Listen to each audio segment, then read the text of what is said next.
One of the fastest growing maladies that sort of surprised me is thyroid disorders.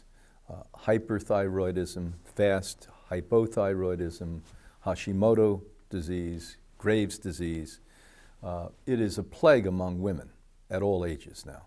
And men who were off the radar in the last 20, 25 years are on the radar. About 20% of us have some kind of a thyroid disorder, either pre or active, or women up to 70% have pre or active.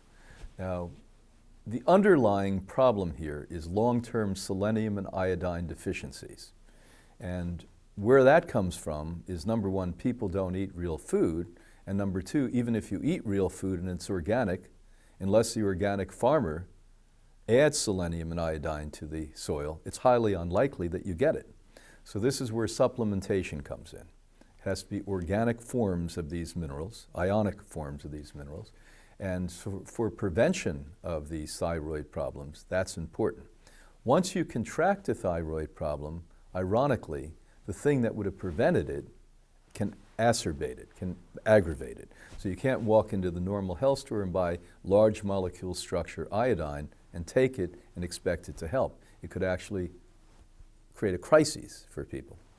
So you have to work with a knowledgeable physician who knows what she or he's doing and basically say, do you know about ionic forms of iodine, homeopathic forms of iodine? Selenium isn't as problematic as the iodine would be. Next, the so-called non-foods that people call foods, like fish and chicken, have the highest amounts of these chemicals that destroy the thyroid and rob it. Fluoride in water, which, by the way, all of Europe, except the country of Ireland, that made an evil pact with the United States, hasn't had fluoride in their water for generations there. But here in North America, we add fluoride. Now, that destroys the thyroid and actually precipitates thyroid cancer. No question about this. So avoid that. You have to have highly, highly purified water, distilled water, which takes all of this nonsense out. Next, when you look at thyroid function, cell phones, laptop computers, wireless routers in your house, the towers outside of your house, actually take the frequencies and gyrate the endocrine system. The thyroid's part of the glandular system, endocrine system. And that's why we have skyrocketing amounts of this now. You know, we always, for hundreds of years, literally have lacked selenium and iodine. But now it's highly problematic because of all of this frequency. And sticking cell phones here, and where does that go? And in your pocket, and all of that has to be protected too, or avoided, or when you're using these things, put them on a table on a speaker, and there's little tiny magnifiers, electromagnetic magnifiers, you put it on it. We at Hippocrates created something called the high pulse that helps to protect you, but it dramatically minimizes the effect. It doesn't make it disappear. The only way you make it disappear is don't do it. That's it. So all of these add up to thyroid problems and prevention of thyroid problems.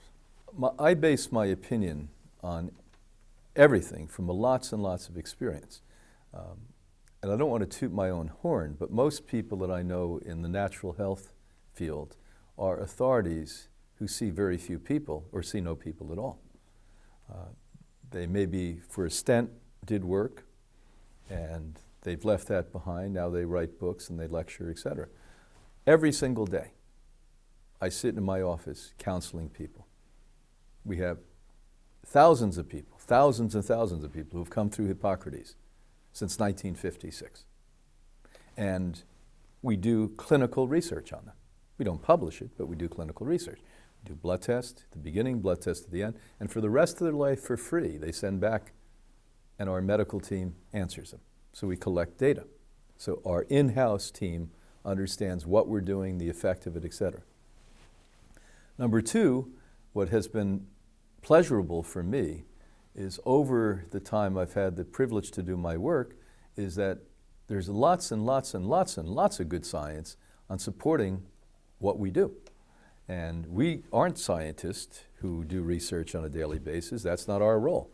But I perceive my role as reading this science and finding why what we do works sometimes. So it's refreshing that I've never not found large amounts of support from the scientific data as to what we're doing. So it's a win-win situation. I've had scientists come to us who were from mainstream science and literally cry in my office and say, I didn't know anyone was reading the work we did. And some of them have worked for their whole life from the time they were young women and young men. And they didn't know we were employing their science. And one recently who was a world expert on phytochemicals, I hugged him and said, you're our hero. We're listening. We're watching what you do. So I think it's almost inevitable that what we're talking about here that presently seems obscure is going to be mainstream. There's no other potential possibility because what we're doing out in that crazy world is not sustainable.